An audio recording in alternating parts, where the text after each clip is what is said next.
yabwirije benshi n'amahoro ayirangwamo, ishakira ubuhungiro nshuti uzabone kubaho.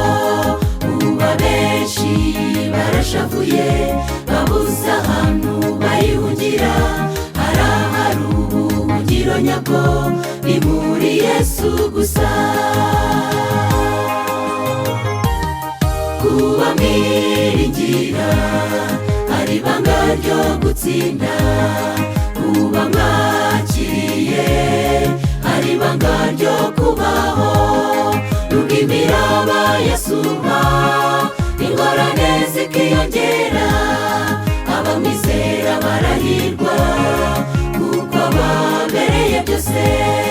Kuba mwiringira hari ibanga ryo gutsinda, kuba mwakiriye hari ibanga ryo kubaho. Nubwo imiraba yasuma ingorane zikiyongera, abamwizera barahirwa kuko ababereye byose.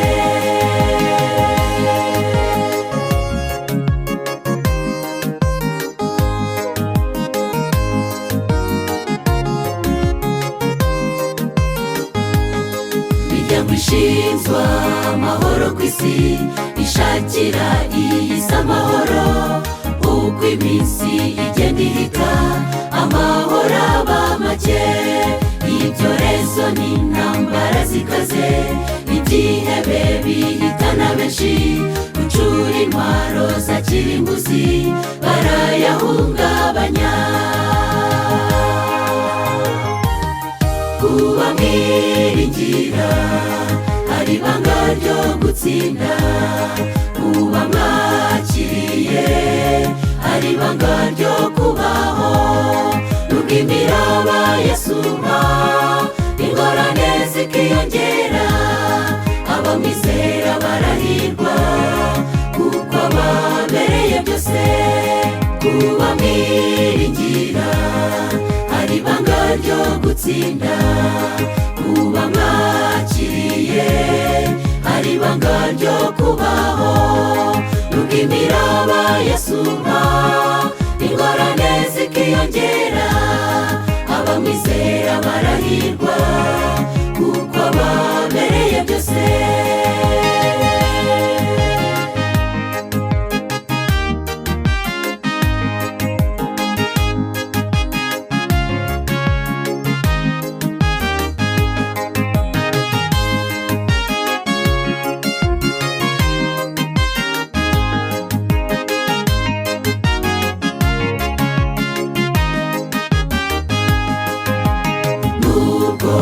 Bimeze bityo amahoro yabaye make, shakisha amahoro y'umutima ubone kugoheka.